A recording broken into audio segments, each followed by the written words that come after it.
Greetings and welcome back. This is Dr. Michael Hernandez, and today we will be discussing radical servanthood. Does the very expression radical servanthood make you nervous? Think about it. If you're going to be a radical about anything, what or whom will it be about? Well, let's begin by taking a look at Course 3 Radical Servanthood. Let's jump in with a question. What do you think about when you think of not only the aspect of servanthood, but radical servanthood? Well, after a quick online search, I found several secular humanistic groups, such as the Ethical Culture Society and Humanist International, which model radical servanthood by organizing community service, social justice advocacy, and community run food banks, all of which at first glance seem like noble initiatives. But these philanthropical initiatives seem like good things at first glance and may even do good for community across the world. But apart from Christ and his biblical teachings, one must question what eternal value these initiatives are making.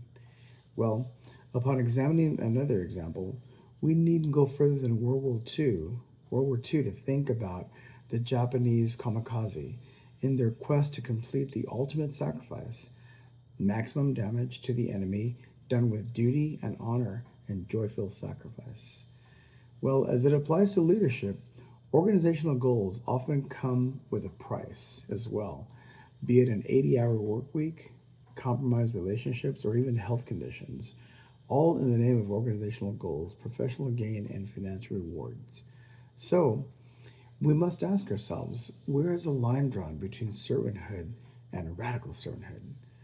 Well, I myself daily pray that Almighty God would bring people to me to love and to encourage to the extent well I will typically go to Sam's Club or the local Walmart here in Colorado several times a week to A, just simply strike up a conversation with strangers, and B, help seniors or ladies load a 40 pack of bottled water onto their shopping carts or into their cars, or C, identify someone who is struggling with carrying more items than they anticipated, and I just offer my shopping cart. Or if I'm at a restaurant, I will make a point to ask my waitstaff how I may pray for them. Then I typically write down those requests and the associated names, and then I'm mindful to inquire about these requests upon my return. These simple acts show that I care because I genuinely do. And so when I myself heard the term radical servanthood, I thought, okay, I think I have a deep appreciation for servanthood, but what does it look like to be a radical servant for Christ? Well, I say this because simple examples that I shared with you really kind of define and exemplify if we are choosing to serve and love others or not. I say this because I believe divine appointments are all around us. The question then is, are we looking for them? Do we see ourselves as humble servants, especially in leadership? Are we looking to love and encourage others or share the gospel within any presented opportunities? You see, one doesn't have to be a positional leader within an organization to take these personal initiatives as ambassador for Christ everywhere we go. But you can say, wait, Dr. Hernandez, these examples are not necessarily tied to Christianity or religious piety. True. Even an atheist can do these things. But as you journey through life, my brothers, you will you will be a driving force um, within your biblical obedience, and that will go beyond any type of philanthropy or personal or social altruism. Well, by contrast, let's examine radical servanthood from a biblical perspective. Matthew 5:39 through 41 reads, "But I tell you, do not resist an evil person. If anyone slaps you on the right cheek, turn to them and offer them the other cheek as well. And if anyone wants you to sue and take your shirt, hand over your coat as well. If anyone forces you to go 1 mile, go with them 2 miles." Think about it.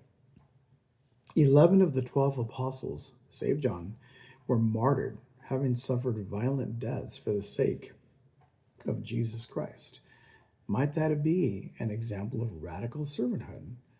Matthew 20 through 28 reads, For even the Son of Man came not to be served, but to serve others and to give his life as a ransom for many. Well, a couple more discussion questions I'd like you to consider. How does it feel to know that the one true Messiah came to radically serve by sacrificing himself for you? You see, there's the difference: serving and radically serving.